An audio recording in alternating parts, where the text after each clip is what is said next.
हाय, hello, सर्वांना माझा नमस्कार. तर तुम्ही म्हणाल आज हिनं काय लिहिलं आहे असं, की गाडीवर बसताना सावधान.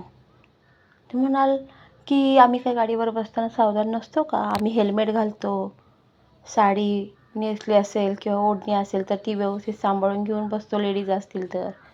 पण याच्या व्यतिरिक्त अजूनही अशी एक घटना घडलेली आहे की ती मला तुम्हाला सांगायची.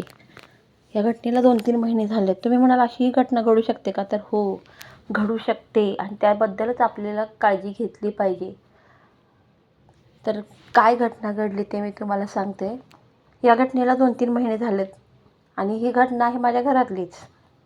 तर झालं काय, माझे जाऊ आणि दीर निघाले होते त्यांच्या जाऊबाईच्या बहिणीच्या घरी. तर ते निघाले होते 2 व्हीलरवर, दुचाकीवर जायचं त्यांचं ठरलं. तर मग जाताना माणूस काय रिकाम्या हाताने जातं का कुठं? नाही ना, नक्कीच नाही. आणि त्याच्यात गावाकडं म्हटल्यावर तर नाहीच. मग बहिणीकडे जायचं म्हटल्यावर मग माणूस घेऊन थोडंफार काहीतरी घेऊन जातच ना.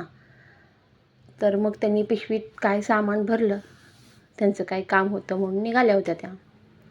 मग म्हणल्या एका बाजूला साडी नेसतात तर एका बाजूला बसणार होत्या, एका बाजूला हे करून. तर मुलगी म्हणली, आई इतकं सामान तू घेतलं आहे, मग एवढं सामान तू कसं घेऊन बसशील एका बाजूला? असं कर, साहित्य मध्ये ठेव आणि दोन्ही बाजूला पाय टाकून बस. ठीक आहे म्हणल्या. बसल्या गाडीवर. गाडी 2-3 किलोमीटर गेली पुढे गाडी घरातून. त्या म्हणजे थोडक्यात निघाल्या. 2-3 किलोमीटर अंतर क्रॉस केल्यानंतर काय झालं की त्यांचा उजवा पायाला जरा चटका बसायला लागला, भाजायला लागला. म्हणून त्यांनी पाय हलवायला गेल्या. त्या जसा पाय हलवायला गेल्या तसा ते पायाची चप्पल आहे ती गेली चाकात.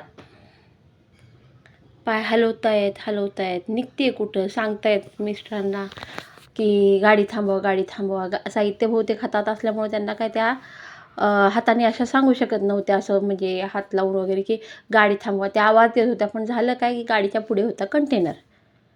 त्याच्या आवाजानं बहुतेक त्यांना तो आवाज जाईना.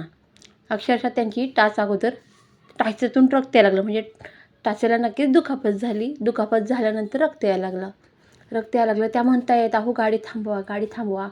पण त्या दिरांना दादाच म्हणते ना, तर दादाने काय आवाज ऐकू गेला नाही. परत थोडं अंतर अजून थोडं पुढं क्रॉस केल्यानंतर झाडाची फांदी कशी तुटते तशी त्यांच्या पायाचा आवाज आला. त्या गाडीवर बसलेल्या बरं का, पडल्या नाहीत, काही नाहीत. जसा झाडाचा फांदी तुटल्यासारखा आवाज आला तशी दादांनी लगेच गाडी थांबत नाहीच ना, गाडी पण थांबवली. पुढे जाऊन गाडी थांबवल्यावर बघतायत तर ह्या अशाच बसलेल्या आणि ते पायातून रक्त वाहत होतं. मग गाडी उभी केली त्यांनी. गाडी उभी केल्यानंतर रस्त्याने येणारी जाणारी माणसं तर होतीच. मग ते पण आले त्यांच्या मदतीला. पाय निघतोय कुठं, लवकर पाय निघेना त्या गाडीच्या चाकातून अडकल्यामुळं.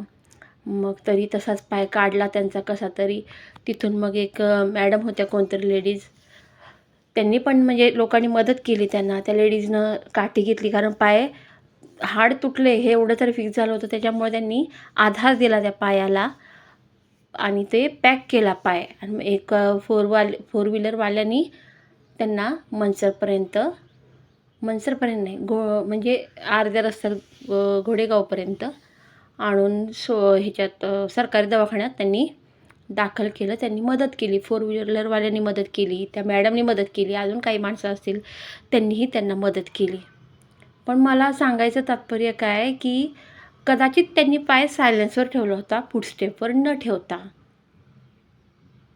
हे त्यांच्याही लक्षात आलं नाही. म्हणजे ह्या अशाही काही गोष्टी आहेत की असं घडू शकतं, असं आपण कल्पनाही करू शकत नाही, जी घटना घडली आहे. तर म्हणून मी म्हटलं की गाडीवर बसताना सावधान, असं याला टायटल दिलं की का ते तुम्ही आता तुम्हाला लक्षात आलं असेल. त्यामुळं जरा व्यवस्थित गाडीवरचा प्रवास करत जा, जेणेकरून आपल्या तब्येतीची काळजी, आपल्या शरीराची काळजी आपणच घेतली पाहिजे.